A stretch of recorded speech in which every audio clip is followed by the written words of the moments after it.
Good evening guys, स्वागत है आप सभी का विद्यासागर गुरुजी यूट्यूब चैनल पर। जैसा कि आप सभी को पता है, हम लोगों ने बीपीएससी सीडीपीओ के लिए एक नया बुक का टेस्ट सीरीज स्टार्ट कर लिया है। उसी सिलसिले को आगे बढ़ाते हुए आज हम लोग टेस्ट सीरीज नंबर 3 करने जा रहे हैं। तो शुरू करते हैं आज का ये टेस्ट सीरीज। पहला क्वेश्चन आपका कर रहा है, अयोध्या अभिलेख निम्न में से किस शासक का था। तो ये देखिए आपका पुष्यमित शुंग का था, जो कि आपके शुंग वंश के संस्थापक भी थे। ये आपके संस्थापक माना जाता है, ठीक है। और इन्होंने अपना राजधानी कहाँ बनाया था, ये भी जानना है हम लोगों को। तो ये विदिशा इनका राजधानी था और इसी के दरबार में रहते थे आपको मन्नू। मन्नू के बारे में पता होगा। मन्नू किस लिए प्रसिद्ध हैं, तो इनको माना जाता है विधि का जन्मदाता माना जाता है, या कानून जिसको हम लोग बोलते हैं। इसके जन्मदाता कौन है, आपके मन्नू, ठीक है। आगे चलिए कर रहा है कि सुशर्मा मगध के किस वंश का अंतिम शासक था। तो देखिए ये जो है आपका कन्नौ वंश के अंतिम शासक था। और कन्नौ वंश के अगर पूछे कन्नौ के प्रथम आपके शासक कौन था, तो आपको वासुदेव थे, ठीक है। अब देखिए यहाँ पर एक सवाल उठता है कि सुशर्मा को किसने मारा था या पराजित किया था उस युद्ध में, जिसके बाद कि इसका अंत हो गया था, कन्नौ वंश का अंत हो गया था। तो वो थे आपको सामुक, ठीक है। अब देखिए सामुक ने इसको हराया था। तो सामुक आपको किस वंश के थे, आपको सतवाहन वंश के संस्थापक थे, ठीक है। इन्होंने हराकर अपना सतवाहन वंश स्थापित किया था, ठीक है। तो यहाँ से आगे बढ़ते हैं। अब हम लोग क्वेश्चन नंबर 3 पे आइए। करें बिहार में पहली बार तुर्क शासन की स्थापना निम्न में से किसके द्वारा किया गया था, ठीक है। तो ये देखिए बख्तियार खिलजी के द्वारा किया गया था आपको बिहार में। और बख्तियार खिलजी ही एक ऐसा शासक था, क्वेश्चन आता है, जिन्होंने नालंदा यूनिवर्सिटी को, ठीक है, नालंदा यूनिवर्सिटी को क्या किया था, आपको डिस्ट्रॉय किया था, नष्ट किया था, ठीक है। तो नालंदा यूनिवर्सिटी को नष्ट करने वाला शासक कौन था, आपका बख्तियार खिलजी था। आगे देखिए कह रहा है कि बहावी आंदोलन का शासक कौन थे। तो बहावी आंदोलन के संस्थापक आपके शाह वली उल्लाह है, ठीक है। आगे देखिए कह रहा है कि ताना भगत आंदोलन जो एक जनजातीय आंदोलन था। अभी देखिए आंदोलन के बारे में हम लोगों ने जन आंदोलन में जितना था, बहावी आंदोलन, जितना भी आंदोलन है उस सब हम लोगों ने आपसे पढ़ लिया। कुका आंदोलन, कुकी आंदोलन, अभी हाल में उसका वीडियो नहीं देखा है तो यहाँ आप क्लिक करके भी देख सकते हैं आई बटन पे, ठीक है।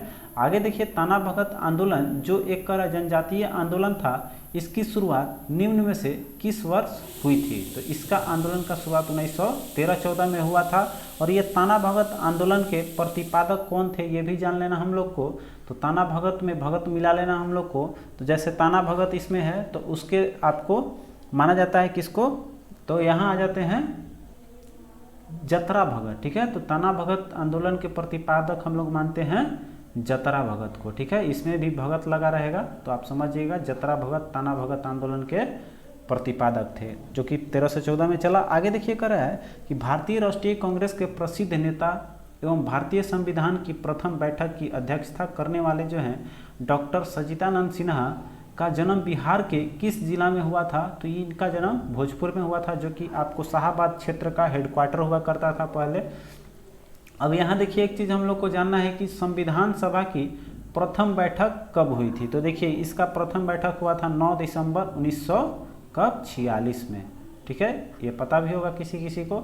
चलिए आगे बढ़ते हैं। कह रहा है असहयोग आंदोलन के दौरान पटना से अंग्रेजी साप्ताहिक समाचार पत्र, ठीक है, द मदरलैंड प्रकाशन निम्न में से किस व्यक्ति के द्वारा किया जाता था। तो द मदरलैंड का प्रतिपादन करते थे आपके ये मौलाना मजहरुल हक, ठीक है।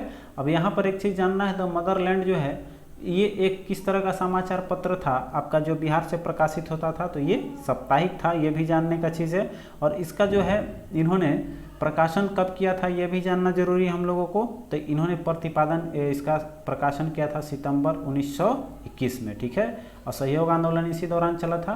तो 1921 में सितंबर में इन्होंने इसका प्रकाशन किया। आगे देखिए कह रहा है 8 क्वेश्चन कर रहा है कि प्राचीन भारतीय साहित्य मुद्रा राक्षसन, या मुद्रा राक्षस भी मिला लिखेगा आपको। तो कह रहा है उससे संबंधित सही तथ्य को दर्शाने वाले विकल्प की पहचान करना है। तो यहाँ पर देखिए जो दे रहा है, कह रहा है यह मौर्यकालीन रचना है। तो ये देखिए मौर्यकालीन आपका न होकर ये किस कालीन का था, गुप्तकालीन था, ठीक है, जिसमें कि मुद्रा राक्षसन का व्याख्या मिलता है।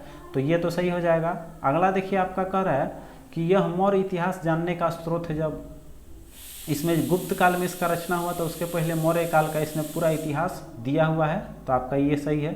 फिर कह रहे हैं गुप्त इतिहास, तो इसमें गुप्त का नहीं वर्णन है, गुप्त कालीन का ये रचना है, लेकिन इतिहास है उसमें मौर्य कालीन, ठीक है, तो ये आपका नहीं होगा।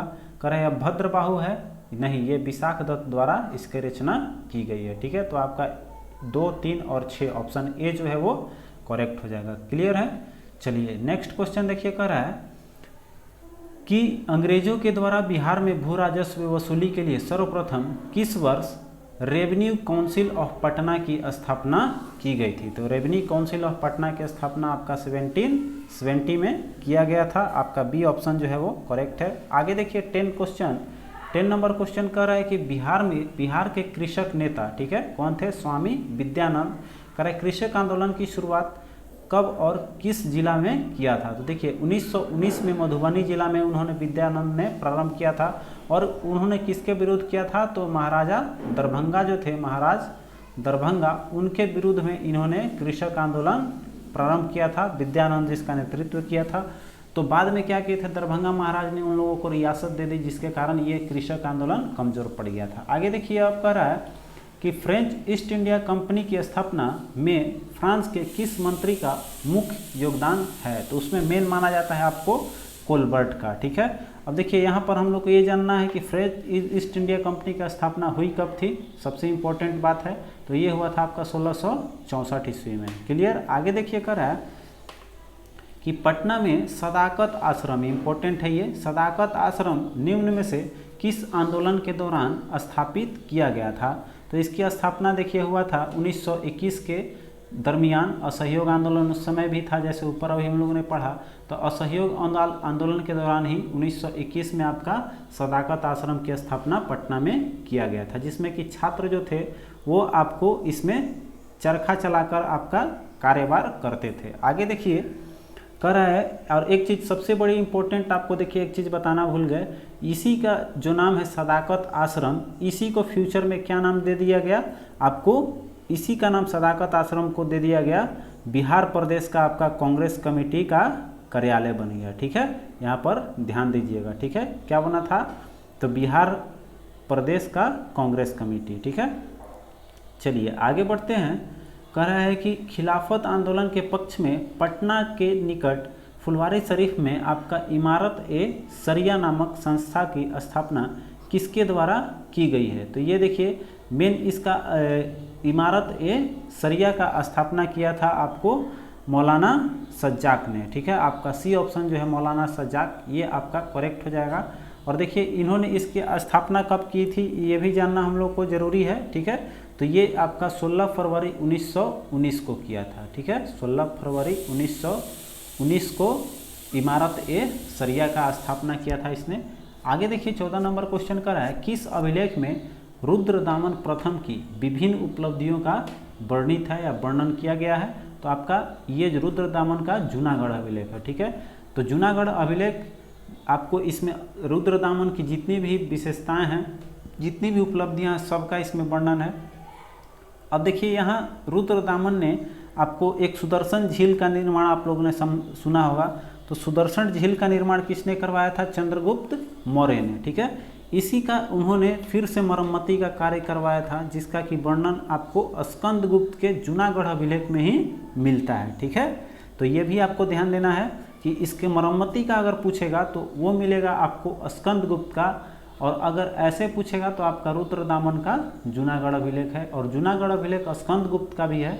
तो इसी जूनागढ़ अभिलेख में आपको स्कंदगुप्त का ये आपको वर्णन मिलता है कि इन्होंने आपको चंद्रगुप्त मौर्य द्वारा निर्मित जो सुदर्शन झील है उसका इन्होंने पुनः निर्माण कराया था, जीर्णोद्धार कराया था, ठीक है। आगे बढ़ते हैं। 15 नंबर क्वेश्चन देखिए कर रहा है कि चतुर्थ बौद्ध संगति किस स्थान पर हुई थी।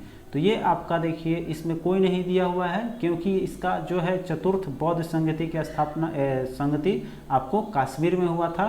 चौथा कश्मीर के किस स्थान पे हुआ था, तो कुंडल वन में। अगर कहीं स्थान पूछे तो आपका कुंडल वन हो जाएगा, ठीक है। चलिए आगे बढ़ते हैं।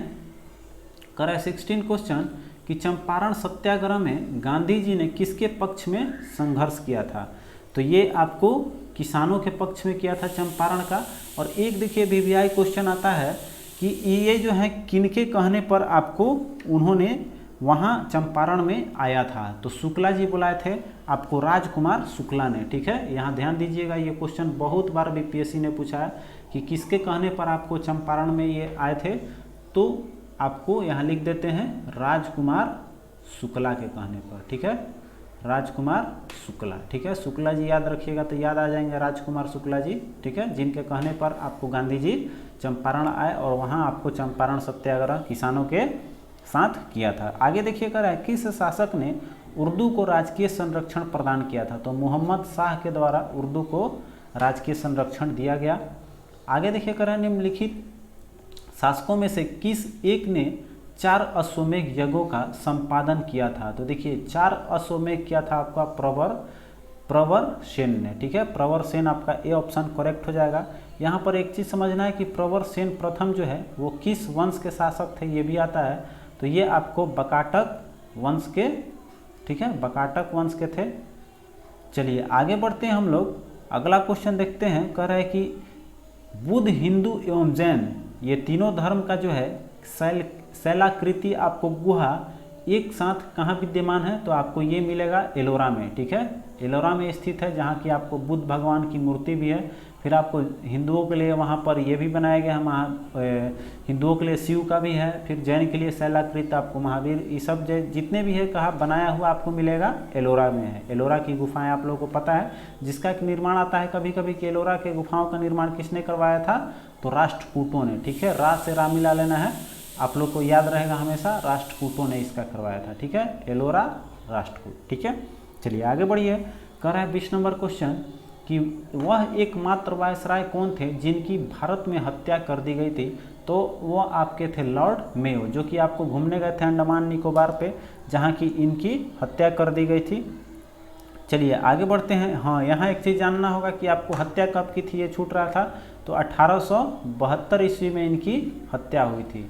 आगे देखिए 21 नंबर क्वेश्चन कह रहा है कि पानीपत की प्रथम लड़ाई में बाबर ने किसकी सेना के सामना किया था। तो बाबर ने इब्राहिम लोदी का किया था। अब देखिए पानीपत का प्रथम लड़ाई सभी को पता होगा कब हुआ था आपको, 21 अप्रैल 1526 को। ठीक है, 21 अप्रैल 1526 को हुआ, जिसमें कि बाबर विजयी हुआ था और इब्राहिम लोदी हार गया था। इसी के समय आपका मुगल वंश का स्थापना किया था बाबर ने। ठीक है, आगे देखिए कर रहा है कि मुगल काल में दिल्ली के तख्त पर बैठने वाला एवं विक्रमादित्य की उपाधि धारण करने वाला एकमात्र हिंदू राजा कौन था। ठीक है, तो मुस्लिम काल में अगर पूछेगा तो वो आपका हो जाएगा हेमू। क्लियर है, चलिए तो क्लियर हो गया। आगे बढ़ते हैं। कह रहा है कि निम्नलिखित में से किसने अपना जीवन दारा सिकोह के तोपची के रूप में प्रारंभ किया था। तो तोपची ची मिला लेना है, तो आपका तोपची और मनुची ये एक साथ हो जाता है। ठीक है, तो मनुची जो था वह आपका दारा सिकोह के तोपची के रूप में कार्य करना प्रारंभ किया था, या कह सकते हैं तोपची था। आगे देखिए कर वंदे मातरम गीत किस पुस्तक में लिखा गया है। तो ये आपका आनंद मठ का है, जिसके कि आपको बंकिम चंद्र चटर्जी ने इसका रचना किया है। आगे देखिए कर है शिवाजी की राजस्व व्यवस्था के संबंध में निम्नलिखित में से कौन सा कथन सही नहीं है। तो उपज का 30% राजस्व लगता ही था। फिर काठी से राज्य की पूरी भूमि की नाप की ली जाती थी, ये भी सही है। फिर कह रहा है जमींदार को अपने हलकों में राजस्व वसूली की अनुमति नहीं थी। फिर आपको कृषक पैदावार या नगद के रूप में राजस्व चुका सकता था, ये आपको सही है। तो कहने का मतलब मेरा गलत कौन सा है, सी।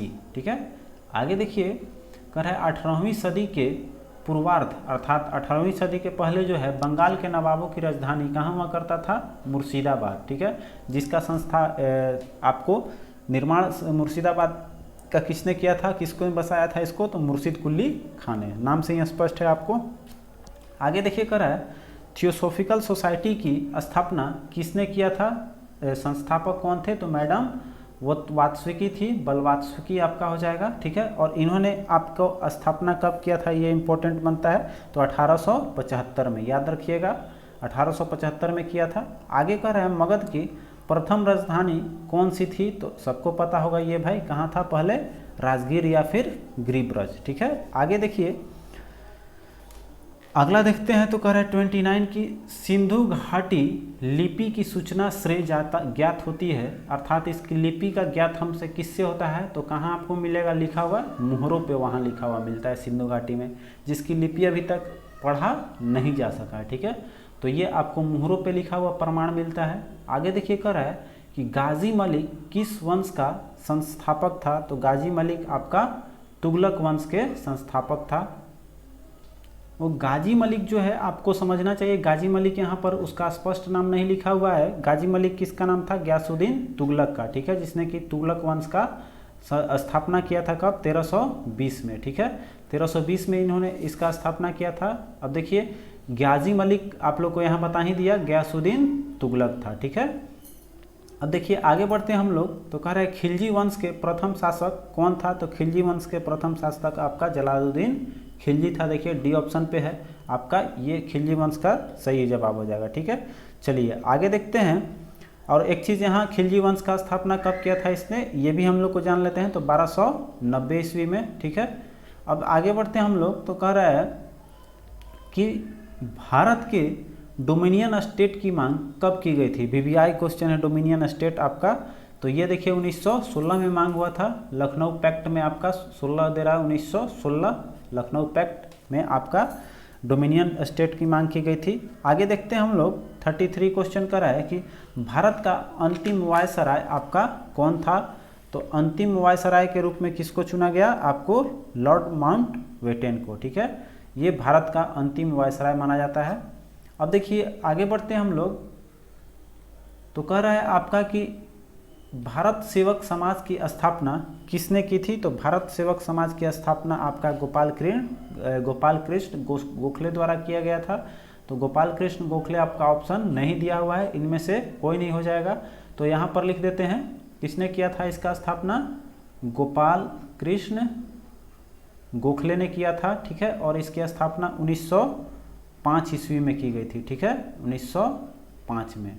क्लियर है, चलिए आगे बढ़ते हैं अब हम लोग, तो कह रहा है INA। ठीक है, INA किसके दिमाग की उपज थी और इसकी स्थापना किसने की थी। देखिए ये संगठन से संबंधित आ गया है, तो INA सबसे पता होना चाहिए, इसका पूरा नाम क्या है, इंडियन आपका A फॉर आर्मी हो जाएगा, इंडियन नेशनल आर्मी। ठीक है, INA। ठीक है, इंडियन नेशनल आर्मी किसने इसका स्थापना किया था, उपज थी, और इसका स्थापना करा है किसने इसकी स्थापना की थी, अर्थात इसके संस्थापक बताना है हम लोग को।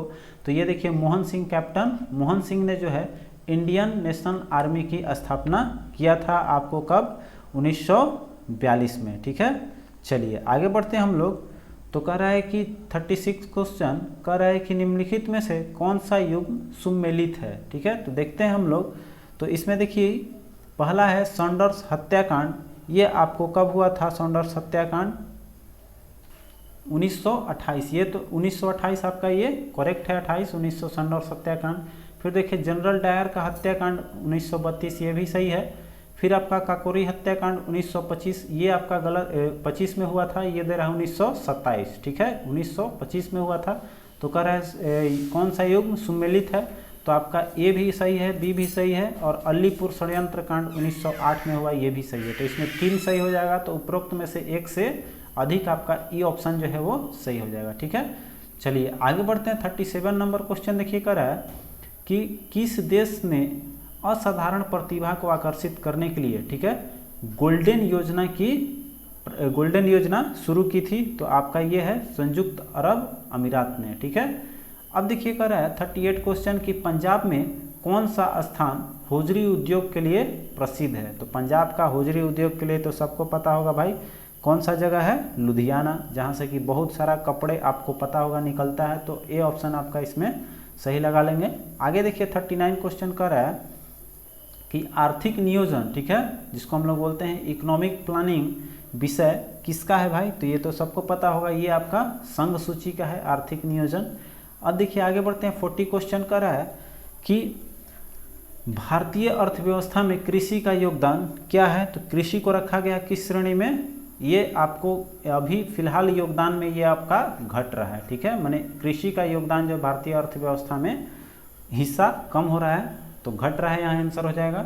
आगे देखिए कर है बिहार का राजकीय पुष्प कौन सा है, बिहार का ये पूछ रहा है, तो बिहार का राजकीय पुष्प है आपका गेंदा का फूल।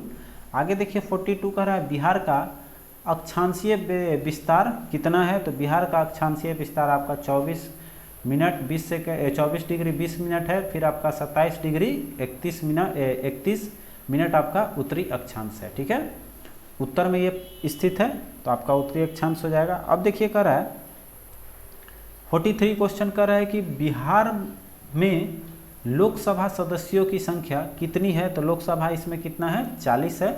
आगे देखिए कर रहा है 44 नंबर क्वेश्चन की टैक्स आधार में वृद्धि के अनुरूप कर की दर बढ़ने को क्या कहा जाता है, तो कर के बढ़ने की दर को हम लोग प्रगतिशील कर बोलते हैं। ठीक है, आगे देखिए 45 कर रहा है भारत की राजधानी दिल्ली है। ठीक है, तो भारत की राजधानी दिल्ली जो है एक तरह का क्या है आपका केंद्र शासित प्रदेश है, ये तो सबको पता है भाई। चलिए आगे बढ़ते हैं हम लोग। 47 क्वेश्चन देखिए करा है कि 7 दिसंबर 1942 को श्री योगेंद्र शुक्ल कहाँ गिरफ्तार हुए थे, इनको गिरफ्तार किया गया था मुजफ्फरपुर से, तो इसमें से कोई नहीं हो जाएगा, ऑप्शन नहीं दिया हुआ है, तो आपका कहाँ से इनको गिरफ्तार किया गया था मुजफ्फरपुर से। ठीक है, और देखिए मुजफ्फरपुर में गिरफ्तार किया गया और इनको ला कर रखा गया पटना जेल में। ठीक है, और पटना जेल में रखने के बाद इनको कारावास के लिए अर्थात सजा के लिए फिर कहाँ भेज दिया गया, पटना से इनको भेज दिया गया बक्सर, अर्थात इनको सजा कहाँ काटे अपना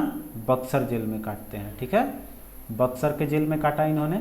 चलिए आगे बढ़ते हैं हम लोग। अगला क्वेश्चन देखिए कर है 48 की दिलवाड़ा के चालुक्य मंदिर जो कि जैन मंदिर है कहाँ स्थित है, तो ये आप सभी को पता होना चाहिए कहाँ है, दिलवाड़ा राजस्थान का है, तो आपका सी ऑप्शन करेक्ट हो जाएगा। ठीक है, चलिए आगे बढ़ते हैं। इसमें कि दिलवाड़ा का सबसे प्रसिद्ध मंदिर कौन सा है आप सभी को पता होगा, तो ये दिलवाड़ा का माउंट आबू जो है वो प्रसिद्ध है सबसे ज़्यादा। इसमें सबसे प्रसिद्ध एक और चीज़ माना जाता है वहाँ का विमल बसाही मंदिर, ये सबको पता होना चाहिए। आगे बढ़ते हैं कर है सुविख्यात सूर्य मंदिर किस स्थान पर स्थित है, तो ये मंदिर जो है कोणार्क का सबसे प्रसिद्ध है। देखिए डी ऑप्शन आपका दे रहा है, तो कोणार्क मंदिर आपका कहाँ स्थित है, ये आपको उड़ीसा राज्य में पड़ता है। ठीक है, उड़ीसा में है। चलिए आगे बढ़ते हैं। कहीं कहीं उड़ीसा कहीं कहीं उड़ीसा लिखा हुआ मिलेगा, तो इससे कोई इशू नहीं बनता है। ठीक है, चलिए आगे बढ़ते हैं हम लोग। कोणार्क आपका उड़ीसा में पड़ता है। और यहाँ देखिए एक चीज़ और क्वेश्चन आता है, ब्लैक पैगोडा के नाम से किसको जाना जाता है, तो ब्लैक पैगोडा के नाम से आपको यही सूर्य मंदिर जो है आपका कोणार्क के सूर्य मंदिर को ब्लैक पैगोडा के नाम से भी जाना जाता है। ठीक है, और देखिए एक क्वेश्चन यहाँ पर और आता है कि इसका निर्माण किसने करवाया था, तो ये आपका गंग वंश के आपके शासक थे। गंग वंश के शासक कौन थे आपके, नरसिंह प्रथम, यहाँ लिख देते हैं आपको नरसिंह देव प्रथम, आपको नरसिंह देव प्रथम ने इसका निर्माण करवाया था। ठीक है, चलिए आगे बढ़ते हैं। अब अगला क्वेश्चन देखिए कर रहा है कि इंटरनेशनल राइस रिसर्च इंस्टीट्यूट किस राज्य में अवस्थित है, तो ये आपका कहाँ पड़ता है, फिलीपींस में। ठीक है, अब आगे बढ़ते हैं हम लोग।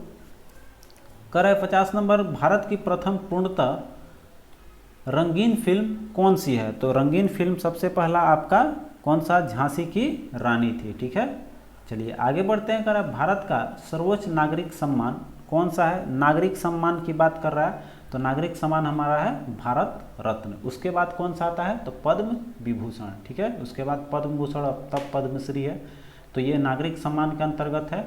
चलिए आगे बढ़ते हैं।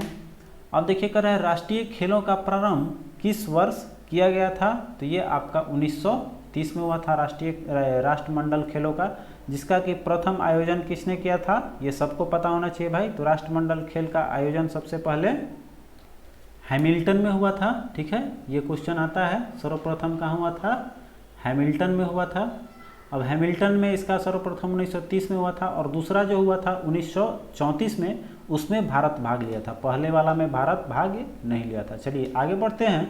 कह रहा है कि बिहार राज्य की स्थापना के बाद, ठीक है, उड़ीसा राज्य कब अलग हुआ था, तो उड़ीसा राज्य आपका 1936 में हुआ था, 1 अप्रैल 1936 को। ठीक है, चलिए आगे बढ़ते हैं। कह रहा है कि निम्न में से सर्वाधिक जनघनत्व किस जिले में है, तो हमारा देखिए बिहार से बहुत इंपॉर्टेंट क्वेश्चन बनता है, ये आपका पटना का हो जाएगा, सबसे ज़्यादा जनसंख्या घनत्व।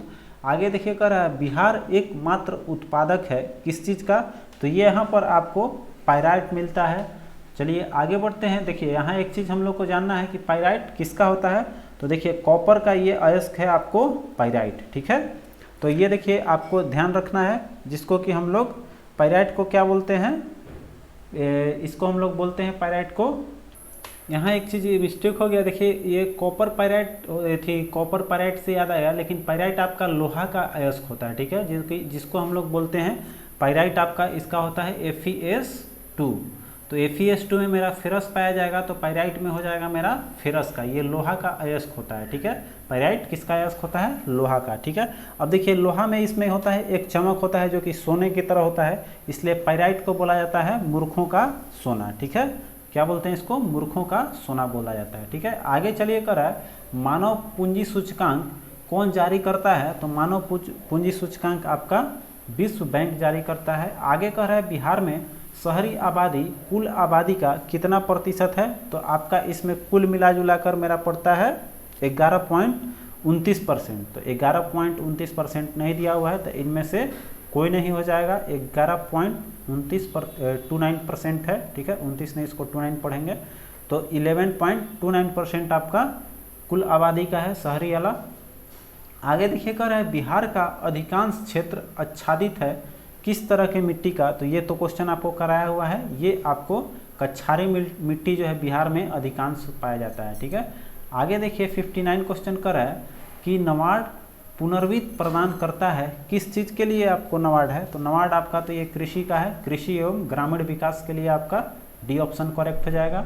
आगे देखिए कह रहा है कि नियत विदेशी मुद्रा की दर को कौन बदल सकता है, तो नियत विदेशी मुद्रा दर को केवल और केवल आपका भारतीय रिजर्व बैंक ही बदलेगा। आगे देखिए कह रहा है कि बीज बचाओ आंदोलन का संबंध किस राज्य से है, तो बीज बचाओ आपका है उत्तराखंड का, ठीक है। कहाँ का है बीज बचाओ आंदोलन, उत्तराखंड का, ध्यान रखिएगा। आगे देखिए कह रहा है कि सलाल प्रोजेक्ट जो है, सलाल प्रोजेक्ट वो आपका किस नदी से संबंध है, तो सलाल आपका चिनाब से है। आगे देखिए कह रहा है निम्न में से कौन एक गर्म जलधारा नहीं है, अर्थात ठंडी जलधारा देखिए इसमें कौन है, तो ऑप्शन देखेंगे तो इसमें पश्चिमी ऑस्ट्रेलियाई जलधारा जो है वो ठंडी है और एक लेब्राडोर है ये ठंडी है, ठीक है। तो आपका इसमें दो ऑप्शन हो जाएगा सी और डी, तो इस तरह से मेरा उपरोक्त में से एक से अधिक हो जाएगा, तो ई ऑप्शन हम लोग टिक कर लेंगे, ठीक है। गर्म जलधारा नहीं, अर्थात जल ठंडी कौन कौन जलधारा है, पश्चिमी और लेब्राडोर, ठीक। बाकी तो आपको एंडलीज और मोज़ाम्बिक ये सब गर्म है आपका, और उसके अलावा एक गल्फ स्ट्रीम भी पॉपुलर है, तो वो आप लोग को भी ध्यान देना है।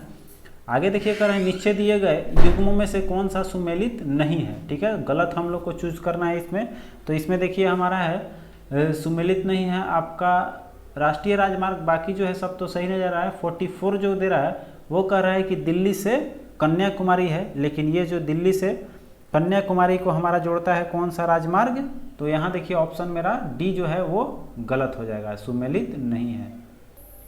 इसको टिक मार लेते हैं हम लोग। दिल्ली देखिए यही जो है आपका राष्ट्रीय राजमार्ग 44 जो है दिल्ली से नहीं बल्कि ये आपका चालू होता है कहाँ से, श्रीनगर से। श्रीनगर से लेकर सोचिए ये आपको कन्याकुमारी तक है 44, तो ये सबसे बड़ी आपका राष्ट्रीय राजमार्ग है, ये भी ध्यान में देना है, ये सबसे लंबी है, लॉन्गेस्ट है, ठीक है। ये आपका लॉन्गेस्ट आपका राजमार्ग है। आगे देखिए आगे बढ़ते हैं हम लोग। क्वेश्चन नंबर 65 का है कि चावल की कृषि से संबंधित नीचे दिए गए कथनों पर विचार कीजिए और इसमें बताना है कि कौन सा कथन सही है, ठीक है। तो देखिए ऑप्शन देखते हैं हम लोग। पहला कह रहा है आपका कि चावल की कृषि के लिए उच्चतम जो तापमान होता है वो 25 डिग्री सेंटीग्रेड अधिक की आवश्यकता होती है। दूसरा स्टेटमेंट देखिए आपका कह रहा है पहला तो सही हो गया, दूसरा देखते हैं कह रहा है चावल की कृषि के लिए 100 सेंटीमीटर से अधिक वर्षा की आवश्यकता होती है, तो ये भी सही स्टेटमेंट है। चावल में पानी की आवश्यकता ज़्यादा होती है चावल की खेती में, तो आपका दोनों कथन सही हो जाएगा, तो सी ऑप्शन हम लोगों का करेक्ट हो जाएगा। चलिए नेक्स्ट क्वेश्चन देखते हैं। 66 का है निम्नलिखित में से शीतोष्ण कटिबंध का क्षेत्र कौन सा है, तो शीतोष्ण देखेंगे हम लोग का क्षेत्र जो है उत्तरी गोलार्ध में कहाँ से, कर्क रेखा से लेकर आपको अटलांटिक ब्रिज जितने भी है, और दक्षिणी गोलार्ध में भी इसका पाया जाता है अटलांटिक ब्रिज तक, ठीक है।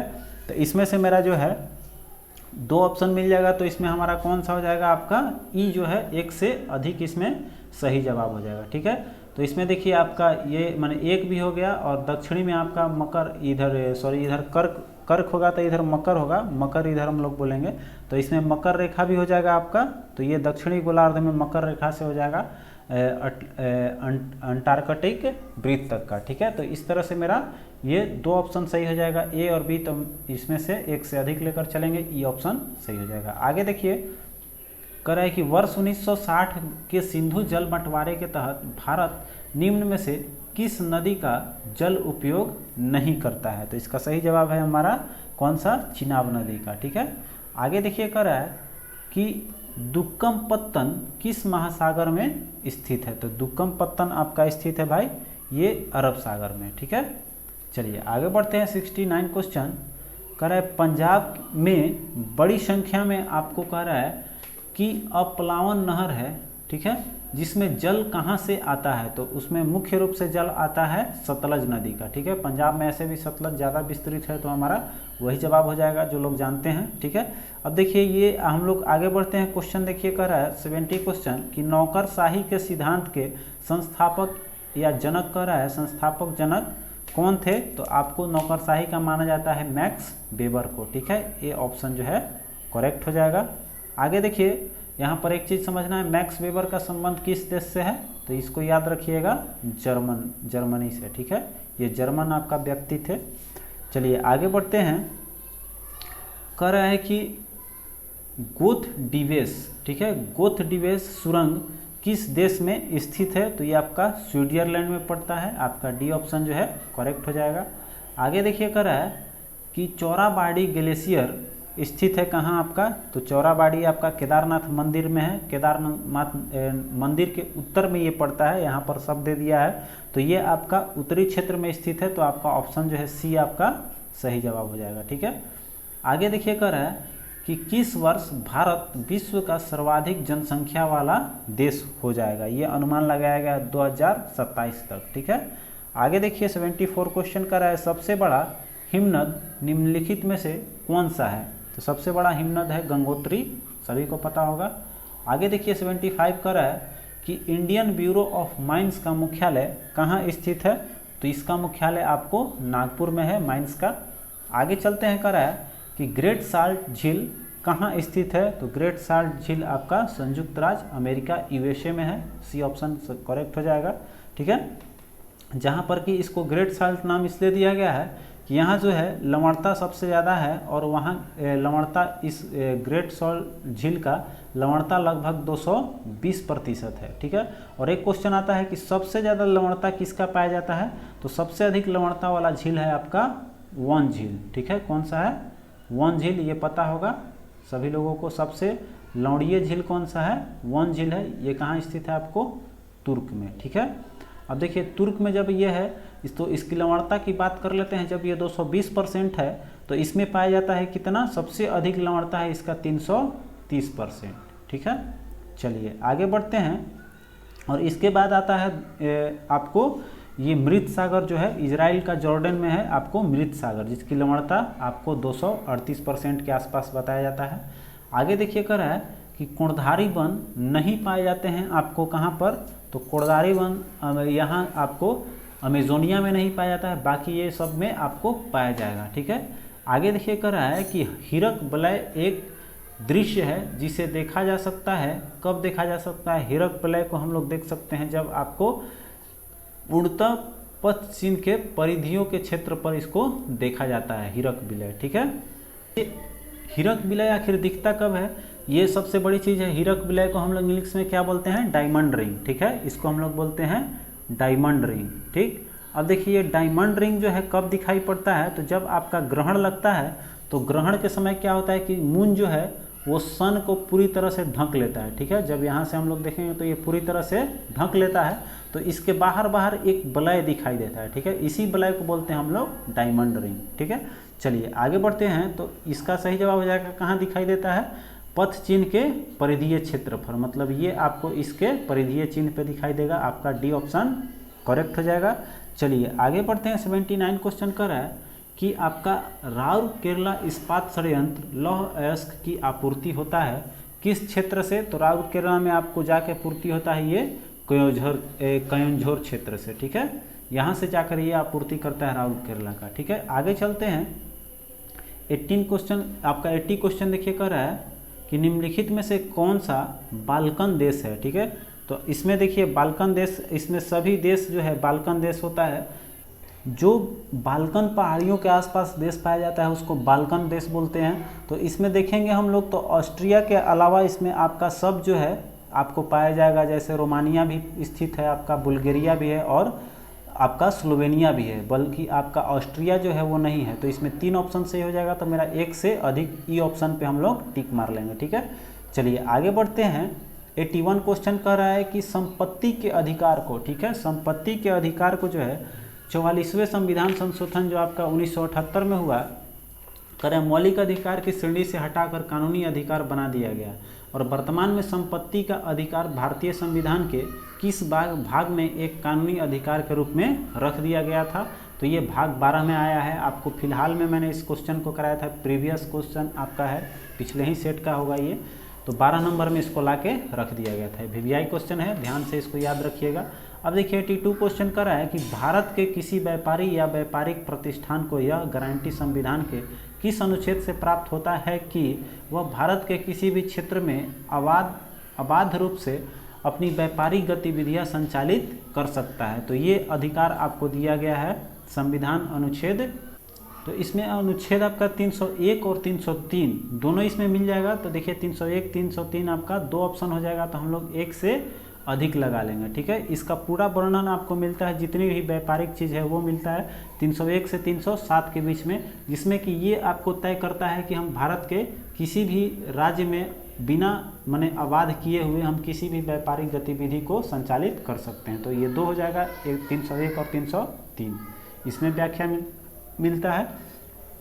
आगे देखिए 83 क्वेश्चन आपका है, भारतीय संविधान में सहकारी समितियों में से सही तथ्य आपको चयन करना है और बताना है कि इसमें सहकारी कौन सा आपका सही चयन करना है, सही है, ठीक है। तो देखिए 83 हम लोग देख रहे हैं, तो इसमें कह रहा है कि 97वां संविधान संशोधन अधिनियम 2011 के तहत संविधान के भाग 9 ख में अंतः स्थापित हुआ था, ये आपका सही है। फिर आपका कह रहा है कि सहकारी समितियों से संबंधित प्रावधान अनुच्छेद 243 ZH से ZT तक है, ये भी आपका सही है। और फिर सहकारी सोसाइटी राज्य सूची का विषय है, तो ये सब तो सही है, आपका डी ऑप्शन 1 2 3 सही हो जाएगा। अब देखिए आते हैं 84 नंबर क्वेश्चन पे, कह रहा है कि राज्य के नीति निदेशक सिद्धांत एक ऐसा चेक है जो बैंक के सुविधा अनुसार अदा किया जाता है, यह किसने कहा था। तो ये KT शाह जी ने कहे थे, ठीक है। आगे चलते हैं 85 क्वेश्चन कर रहा है, संविधान सभा के उद्देश्य प्रस्ताव निम्नलिखित में से किस एक के द्वारा प्रस्तुत किया गया था। तो ये प्रस्तुत किए थे आपको जवाहरलाल नेहरू ने, ठीक है, सी ऑप्शन हो जाएगा। आगे देखिए, आगे चलते हैं हम लोग। अच्छा एक चीज़ यहाँ देखिए, ये समझना है कब किया था, तो 13 दिसंबर 1946 को इसको, ठीक है, 13 दिसंबर 1946 को। आगे देखते हैं, अब हम लोग अगला क्वेश्चन पे आते हैं। तो कह रहा है निम्नलिखित में से कौन अनन्य रूप से प्रशासकीय तंत्र से संबंधित है। तो इसमें ऑप्शन देखेंगे हम लोग, तो आपका है पाल एपलवी रिपोर्ट, आपका बी ऑप्शन करेक्ट हो जाएगा। आगे देखिए 87 नंबर क्वेश्चन कर रहा है कि राष्ट्रीय शासन किस अनुच्छेद के अंतर्गत लगाया जाता है। तो ये आपका अनुच्छेद 356 है, जिसमें कि आपको ये लगता है राष्ट्रपति शासन। बाकी आपको 352, 56 और 60 तीनों का तीनों आपको याद होगा। तो 52 आपका लगता है किस एथी में, आपको 52 लगता है राष्ट्रीय आपातकाल, और फिर आपका 56 लगता है राष्ट्रपति शासन, और 60 लगता है वित्तीय आपात। ये तीनों हो गया क्लियर।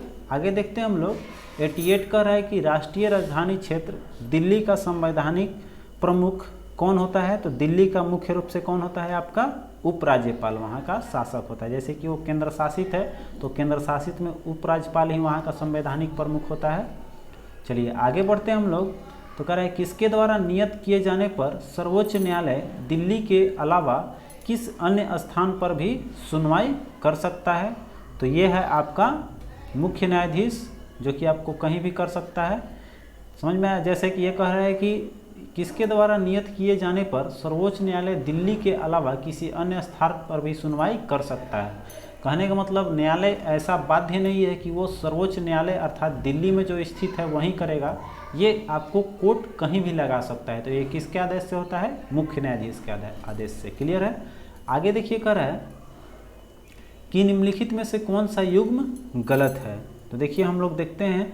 तो पहला कह रहा है राज्यसभा की संरचना जो है ये कह रहा है अनुच्छेद 81 में था, नहीं ये आपका अनुच्छेद 80 में है। फिर कह रहा है लोकसभा की संरचना, ये कह रहा है आपका 80, लेकिन ये है आपका 81, उल्टा दे दिया है। कहने का मतलब कि जो आपका बड़ा वो छोटा हो जाएगा और जो छोटा आदमी आजकल बड़ा हो जाता है, तो राज्यसभा बड़ा तो आपका कम हो जाएगा 80 और लोकसभा, इस तरह से याद रखना है अनुच्छेद 80 81।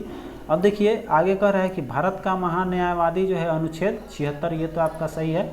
फिर आपका कह रहा है उपराष्ट्रपति का राज्यसभा का पदेन सभापति होता है, इसका वर्णन अनुच्छेद 64 में है, सही है ये भी। तो देखिए इसमें दो गलत है, कौन सा युग्म गलत है? तो ए और बी दो गलत है, तो इसमें एक से अधिक हो जाएगा, तो आपका ई ऑप्शन जो है हम लोग टिक लगा लेंगे। चलिए आगे बढ़ते हैं। कह रहा है कि आपका अनुसूचित जनजातियों के लिए लोकसभा में सर्वाधिक सीट निम्न राज्यों में से किसमें है? तो सबसे ज़्यादा आपको सीट कहाँ दिया गया है? सर्वाधिक सीट मध्य प्रदेश में। ठीक है, मध्य प्रदेश में आपको कितना सीट इसको कुल आरक्षित किया गया है? 6 सीटें आरक्षित की गई है। चलिए आगे पढ़ते हैं हम। अगला क्वेश्चन देखिए। तो कह रहा है कि बलवंत राय मेहता ने किस प्रकार की पंचायती राज व्यवस्था का अनुशंसा किया था? तो ये आपका त्रिस्तरीय था। ठीक है, ये तो सबको पता होगा भाई। आगे देखिए कह रहा है कि ग्रामीण क्षेत्र में किस प्रकार की आर्थिक गतिविधियां की जाती है? तो ग्रामीण क्षेत्र में किस तरह की अर्थव्यवस्था होती है आपका, किस स्तर का? तो ये होता है आपका प्राथमिक स्तर का। ठीक है, तो देखिए प्राथमिक स्तर, द्वितीयक स्तर और तृतीयक स्तर, ये तीनों होता है। इसके बारे में हमने पीछे बात किया है। आगे देखिए बढ़ते हैं आप फटाफट से। कह रहा है किस वर्ष में संसद ने भारतीय संविधान अपनाया था? तो 1950 को, सभी को पता है। कब अपनाया था? 26 जनवरी 1950 को। बाकी ये तो आपका बनकर तैयार हो गया था 26 नवंबर 1949 को ही। ठीक है, ये तो सबको पता होगा, कॉमन चीज़ है। चलिए आते हैं हम लोग 95 क्वेश्चन कर रहा है कि लोकसभा की बैठक आयोजित करने के लिए न्यूनतम कितनी संख्या में सदस्य उपस्थित होना चाहिए? तो कम से कम उसमें कुल सदस्य का 10वां भाग तो जरूर उपस्थित होंगे, तो आपका ए ऑप्शन जो है करेक्ट हो जाएगा, तब जाकर वो आप उसमें आयोजन कर सकते हैं। ठीक है, इसका वर्णन आपको किस में मिलता है? तो अनुच्छेद 100 में। ठीक है, 10 का स्क्वायर कर दीजिएगा तो पता लग जाएगा कि ये आपका किस में है? अनुच्छेद 100 में है। ठीक है, चलिए आगे बढ़ते हैं। अब हम लोग 96 क्वेश्चन देखिए कर रहे हैं। भारत के संविधान की व्याख्या करने का अंतिम प्राधिकार किस संस्था को है? तो ये अधिकार आपको भारत के सुप्रीम कोर्ट को दिया गया है। ठीक है, संविधान की व्याख्या करने का अंतिम प्राधिकार है सुप्रीम कोर्ट को। आगे देखिए 97 कह रहा है कि संविधान में निम्नलिखित में से किसके बारे में उपबंध है? ठीक है, तो संविधान में किसका व्याख्या है भाई? तो इसमें देखिए किस किस का मिलेगा हम लोग को, इसमें मिल जाएगा आपको। तो इसमें देखिए योजना आयोग छोड़कर तो बाकी सब ही है, जैसे कि वित्त आयोग भी संवैधानिक है, लोक सेवा आयोग और निर्वाचन आयोग, ये सब संवैधानिक है, बशर्ते कि आपका योजना आयोग गैर संवैधानिक है। तो आपका इसमें ई हो जाएगा। ठीक है, क्योंकि एक से अधिक हो रहा है। अब देखिए आते हैं 98 क्वेश्चन कर रहा है कि निम्नलिखित में से कौन सा लोक नृत्य जम्मू कश्मीर का है? तो देखिए लोक नृत्य इसमें आपका राउफ हो जाएगा और एक दुमहल हो जाएगा। दो ऑप्शन आपका मिल रहा है, तो इसमें भी आपका 2 हो जाएगा, एक से अधिक, तो हम ई ऑप्शन में आ जाएंगे। चलिए आगे बढ़ते हैं। 99 क्वेश्चन कर रहा है राष्ट्रीय हथकरघा दिवस किस तिथि को मनाया जाता है? तो ये आपको मनाते हैं कब? 7 अगस्त को, हथकरघा दिवस। ठीक है, इम्पोर्टेंट है, बहुत बार आ रहा है ये क्वेश्चन। आगे बढ़ते हैं। अब हम लोग 100 क्वेश्चन कर रहे हैं। 2 या 2 से अधिक राज्यों के लिए एक उच्च न्यायालय की स्थापना किसके द्वारा की जा सकती है? तो ये स्थापना करने का अधिकार केवल संसद को है। ठीक है, चलिए आगे बढ़ते हैं। कह रहे हैं बिजली के बल्ब का चमकना निम्नलिखित में से किसका परिवर्तन है? तो देखिए पहले तो ये हम लोग को बिजली से बल्ब जब बनता है तो उसमें क्या होता है कि एक आपका बिजली जो है वो आपका विद्युत ऊर्जा है और उससे फिर प्रकाश ऊर्जा में परिवर्तित होता है। लेकिन यहाँ पर देखिए आपको कह रहा है कि बिजली का बल्ब चमकना केवल पूछ रहा है, ठीक है, बिजली का बल्ब चमकना केवल पूछ रहा है, तो किस तरह का है वो तो चमकेगा। फिर आपका परिवर्तन पूछ रहा है इसमें, न कि ये पूछ रहा है किस कारण होता है। तो देखिए चमका और फिर उसको बुझ जाएगा, फिर चमक जाएगा, तो कहने का मतलब जो है वो एक तरह के हम लोग क्या बोलेंगे, भौतिक परिवर्तन है। माने चमकता है तो फिर बुझ जाएगा, और फिर बुझता हुआ है तो फिर जाएंगे, चाहे उसको हम लोग जला सकते हैं, तो पुनः उस अवस्था में ला लेंगे या आ सकता है, तो उसको हम लोग बोलते हैं भौतिक परिवर्तन। और जो होता है रासायनिक परिवर्तन, उसको हम लोग पुनः उस अवस्था में नहीं ला सकते हैं, जैसे कि दूध से दही जमना। तो वही बात है, यहाँ परिवर्तन पूछ रहा था। क्लियर हो गया क्वेश्चन। आगे देखिए, कर है कार के पीछे के यातायात के दृश्य अवलोकन के लिए किस प्रकार के शीशे का प्रयोग किया जाता है। तो ये तो पता होगा, उत्तल दर्पण। फटाफट से आगे बढ़ते हैं। कह रहे हैं मनुष्य की आंख में किसी वस्तु का प्रतिबिंब किस भाग पर बनता है। तो ये बनता है हम लोग का कहाँ, रेटिना पर, ठीक है। यहाँ से हमारी जितनी भी पेशियाँ या उत्तक है फिर वो सेंसिटिव होती है, जो कि हमारे तंत्रिका तंत्र को बताती है कि यहाँ इमेज इस प्रकार का बन रहा है, ठीक है। चलिए आगे देखते हैं। कह रहा है गर्मियों में सफ़ेद कपड़े पहनना ज़्यादा आरामदेह है, क्यों, इसका मुख्य कारण क्या है भाई। तो ये जो है आपका उष्मा को क्या करता है, परिवर्तित कर देता है, अर्थात जो रेज आते हैं उसको रिफ्लेक्ट कर देता है, जिसके कारण हम लोग को गर्मी कम लगती है। तो वह हमारा सी ऑप्शन जो है करेक्ट हो जाएगा। अब देखिए 105 कह रहा है कि सर्वाधिक विद्युत चालकता तत्व कौन सा है, ठीक है। तो सर्वाधिक विद्युत चालकता कौन सा आपका, चांदी है, ठीक है। ये देखिए बहुत लोग गलत करते हैं, अगर ऑप्शन में चांदी और सोना, ठीक है, चांदी भी दे दे और सोना भी दे दे तो बहुत लोग कंफ्यूज कर जाते हैं। तो मैं आज आपका कंफ्यूजन दूर कर दे रहा हूँ। देखिए इसका सीरीज जो है विद्युत चालकता में सबसे पहले होता है चांदी का, ठीक है। सोना कभी नहीं मारना है, सोना का स्थान होता है तीसरे नंबर पे, ठीक है। सबसे ज़्यादा होता है आपका चांदी, उसके बाद से कॉपर, उसके बाद से चालकता होती है सोना की। तो ऑप्शन रहेगा अगर सोना चांदी, तो आप कन्फ्यूज़न नहीं करनी है, ठीक है।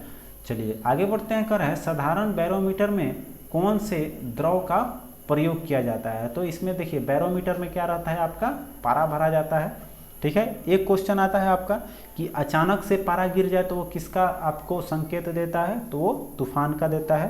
ये क्वेश्चन आता है बार बार, तूफान का सूचक होता है। और धीरे धीरे जब गिरता है तो वो वर्षा का सूचक होता है।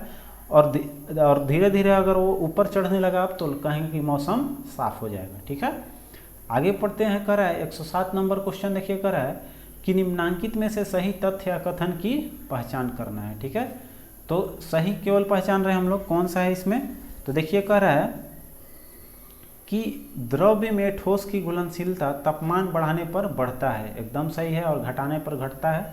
अब कह रहा है द्रव में ठोस की घुलनशीलता दाब में परिवर्तन से अप्रभावित रहता है, ठीक है, ये भी सही है आपका, उस पर कोई भी इफेक्ट प्रेशर का नहीं पड़ता है। आगे कह रहा है कि द्रव में गैस की घुलनशीलता तापमान बढ़ाने पर घटता है, सही बात है। द्रव में गैस का जो होता है अपोजिट हो जाता है। द्रव में जब गैस को करेंगे तो तापमान बढ़ाने पर घट जाएगा और तापमान घटाने पर बढ़ता है उसकी घुलनशीलता, ठीक है। अब देखिए कर रहे हैं द्रव में गैस की घुलनशीलता दाब बढ़ाने पर बढ़ता है और दाब घटाने पर घटता है। तो इसमें सब सही का सही हो गया, तो ये आपका सही हो जाएगा, ई ऑप्शन करेक्ट है, ठीक है।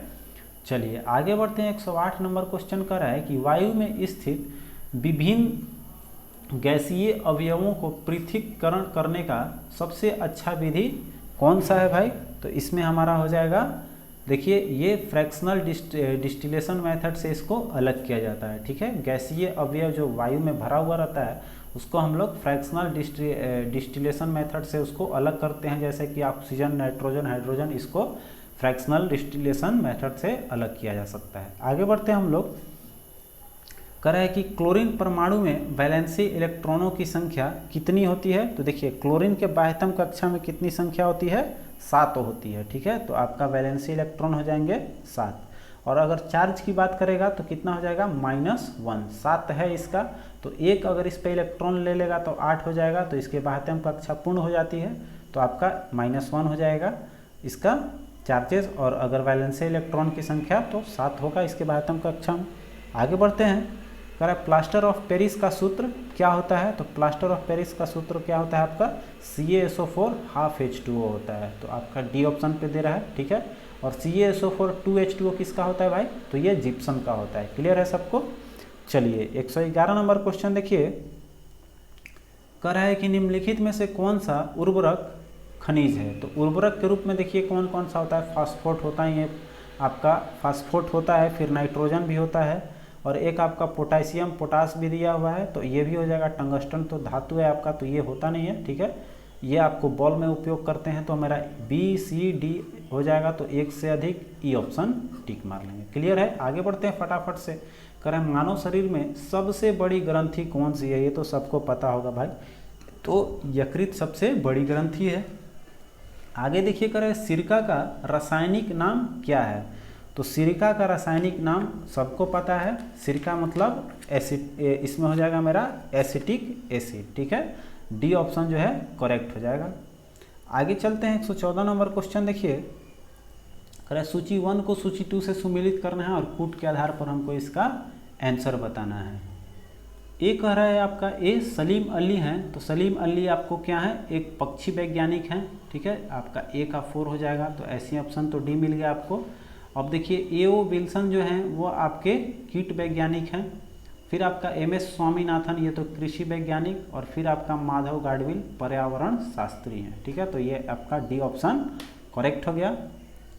चलिए आगे बढ़ते हैं। अब हम लोग 115 नंबर क्वेश्चन कर रहा है कि कोशिका के 4 अवयवों में उस कोशिकाओं में नहीं है, अर्थात कोशिकाओं का अंग इसमें से कौन नहीं पाया जाता है, तो कोशिका द्रव्य जो है वो कोशिका के अंदर नहीं पाया जाता है, ठीक है।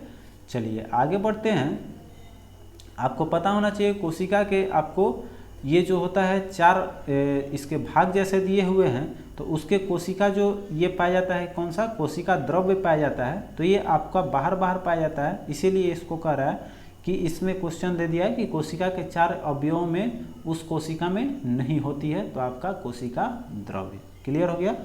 चलिए आगे बढ़ते हैं। 16 नंबर का है शरीर में हीमोग्लोबिन का कार्य कौन करता है, तो ये तो पता होगा, ऑक्सीजन का परिवहन ही हीमोग्लोबिन का मुख्य कार्य है, ठीक है। आगे बढ़ते हैं। कर रहा है निम्नलिखित में से कौन सुमेलित नहीं है, ठीक है। तो सुमेलित नहीं है, देखिए आपको यहाँ पर हम लोग मिला लेते हैं।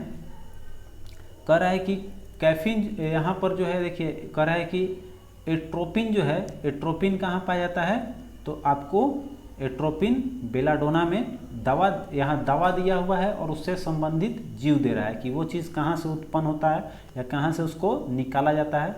तो देखिए आपको पहला चीज़ जो है वो कह रहा है कि एट्रोपिन से बेलाडोना निकाला जाता है, तो ये तो आपका सुमेलित है, सही है आपको, ठीक है। अब देखिए आगे कह रहा है कि कोकीन जो है वो अफीम में, कोकीन आपको कॉफ़ी में पाया जाता है, अफीम में नहीं पाया जाता, तो ये तो आपको गलत हो गया। अब देखिए क्यूरेयर जो है वो आपका ये सही होगा, अमेजोनियन लियाना में, और फिर आपको डायोअस्जेनिन जो है वो आपको मैक्सिन याम में पाया जाएगा, ठीक है, मैक्सिकन याम में, तो ये आपका केवल बी गलत है, तो बी हमारा सही हो जाएगा, ठीक है। आगे चलते हैं। तो करें 118 नंबर भी देखिए क्वेश्चन आपका आ गया सुमेलित वाला ही, ठीक है। इसमें भी आपको सुमेलित करना है। तो कौन सा कानून कब आया था, इसमें ये मिलाना है। तो वायु प्रदूषक निवारक कानून जो है ये आपका कब आया था, 1972 का है। फिर देखिए आपका जल प्रदूषण निवारक कानून कब आया था, ये आपको आया था 1982 में। फिर आपका देखिए आया था पर्यावरण संरक्षण अधिनियम 1986 में। फिर आपका एक भारत वन अधिनियम आया था कब, 1927 में। तो ए का 4, बी का 3, और इस तरह से मेरा 2, 1, ठीक है, 4, 3, 2, 1 आपका हो जाएगा डी ऑप्शन करेक्ट। आगे बढ़ते हैं। 19 नंबर का रहा है कि मच्छर भगाने वाली दवाओं में सक्रिय रसायन कौन सा होता है। तो आपको याद होगा कि मच्छर भगाने में सबसे ज़्यादा DDT का काम होता है, तो उसमें सबसे ज़्यादा उपयोगी कौन हो जाएगा, मेरा एलेथ्रिन जो है वो सबसे ज़्यादा काम करता है, ठीक है। तो यहाँ पर DDT पहले होता था, अब यहाँ पर ऑप्शन दे दिया है आपको कौन सा, एलेथ्रिन, ठीक है। एलेथ्रिन मुख्य रूप से काम करता है। अब चलिए आगे बढ़ते हैं।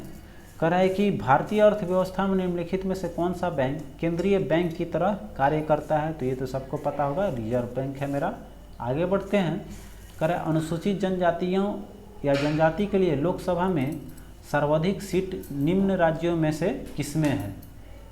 121 का देखिए आपका सही जवाब हो जाएगा मध्य प्रदेश। मध्य प्रदेश में जो है वो अनुसूचित जनजातियों के लिए सबसे अधिक सीटें हैं। कितने रिजर्व की गई है? 6। इसके बारे में आपको याद होगा, मैंने पहले पीछे भी थोड़ा सा इसके बारे में एक क्वेश्चन और था जहाँ बताया है। ठीक है, आगे देखिए कह रहा है कि थर्मोस्कोप प्रारंभिक थर्मामीटर का आविष्कार किसने किया था? तो गैलीलियो ने किया था इसका।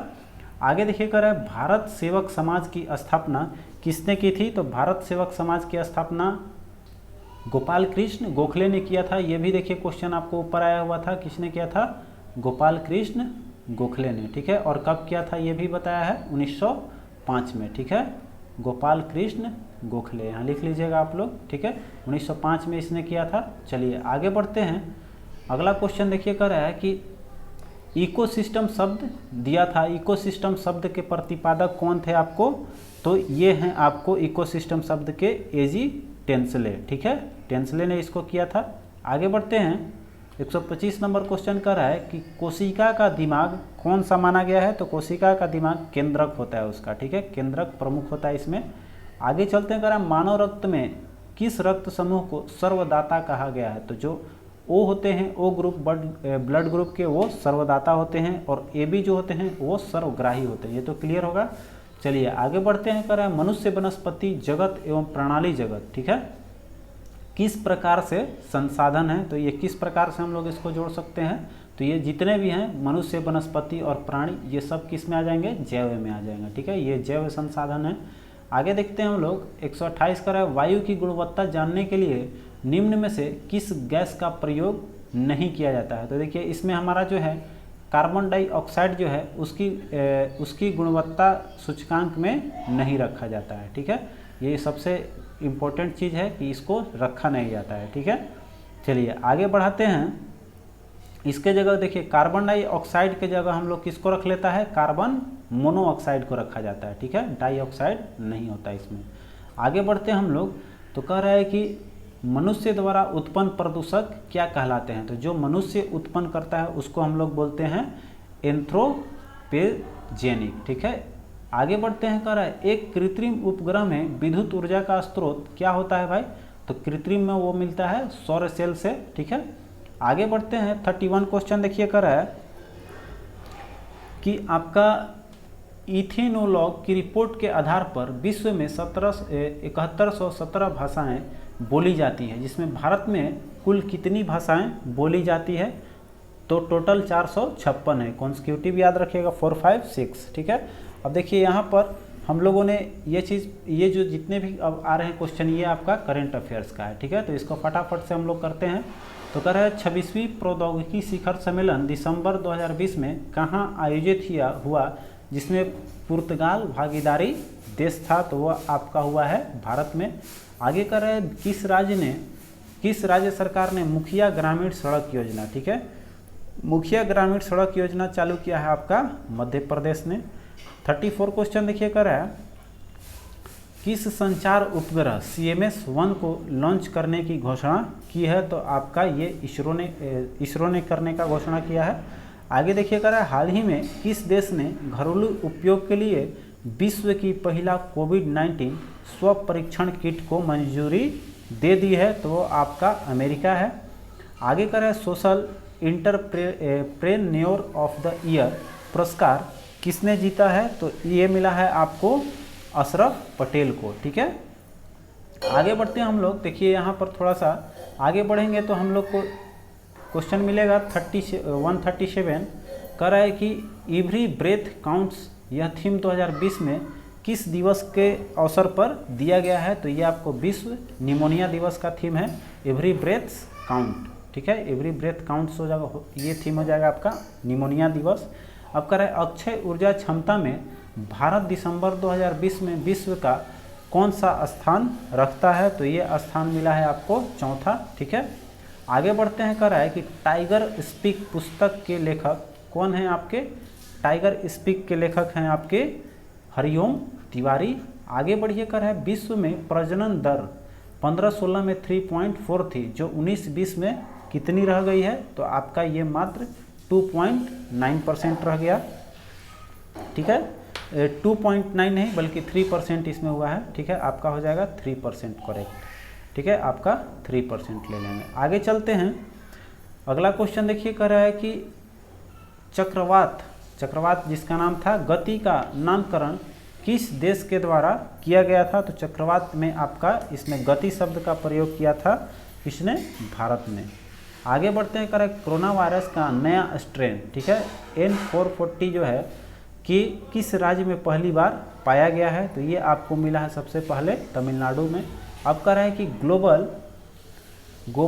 ग्लोबल आपका टेररिज्म सूचकांक 2020 में भारत का स्थान कौन सा मिला है? तो इसमें आपको मिला है भारत को 8वां स्थान, 8वां स्थान है। आगे देखिए, कह रहा है कि विश्व स्तरीय सम्मेलन केंद्र रुद्राक्ष जिसका नामकरण हुआ, कह रहा है रुद्राक्ष के नाम से कहाँ स्थापित किया जाएगा? तो इसकी स्थापना हो जाएगी आपका शिमला में, ठीक है। आगे बढ़ते हैं, कह रहा है आपका 145 की T20 अंतर्राष्ट्रीय क्रिकेट में 3000 रन बनाने वाले पहले क्रिकेटर कौन है? तो 3000 रन जो है T20 में बनाने वाला आपका विराट कोहली हैं। आगे कह रहा है कि Yogiraj Baba Gambhirnath auditorium and cultural centre का कहाँ उद्घाटन किया गया? तो इसका उद्घाटन आपका हुआ है कहाँ पर? गोरखपुर में, ठीक है। आगे बढ़ते हैं, करें अंतर्राष्ट्रीय ऊर्जा में CO2 उत्सर्जन में कितने प्रतिशत के गिरावट दर्ज किया गया है? तो इसमें आपका 5.8% हुआ है, ठीक है। आगे देखिए, कह रहा है कि यौन एवं प्रजनन स्वास्थ्य मामलों पर संयुक्त राष्ट्र की एजेंसी UNFPA जो है ने किसे अपनी नई एम्बेसडर नियुक्त किया है? तो एम्बेसडर के रूप में आपका नतालिया बादियानोवा है, ठीक है। आगे चलते हैं, कह रहा है कि भारतीय संस्कृति मंत्रालय ने वर्ष 2020 के लिए गांधी शांति पुरस्कार किसे प्रदान किया है? तो गांधी शांति पुरस्कार आपका बंगबंधु शेखर मुजिबुर रहमान को मिला है, ठीक है। आपको ज़्यादातर नाम आपको मिलेगा मुजिबुर रहमान ऑप्शन में, ठीक है। आगे चलते हैं, कह रहा है अगला क्वेश्चन देखिए, 150 नंबर क्वेश्चन कह रहा है आपका कि उपभोक्ता मामले, खाद्य एवं सार्वजनिक वितरण मंत्रालय ने प्रवासी मजदूरों की मदद हेतु किस ऐप को लॉन्च किया था? तो ये आपका है मेरा राशन ऐप, ठीक है। चलिए, आज का प्रैक्टिस सेट का कुल 150 क्वेश्चन जो है वो यहीं समाप्त होता है। अब मिलते हैं हम लोग अगले प्रैक्टिस टेस्ट में टेस्ट सीरीज नंबर 4 लेकर आएंगे। तो तब तक के लिए आप अपना ख्याल रखिए। जय हिंद। वीडियो को लाइक और शेयर जरूर कीजिएगा और चैनल पर नए हो तो सब्सक्राइब जरूर कीजिएगा। अगर कोई सजेशन हो तो हमें कमेंट जरूर कर लीजिए, उसका आप मेरा इंतज़ार रहेगा। जो कोई भी सजेशन है तो मिलते हैं तब तक अगले वीडियो में। जय हिंद।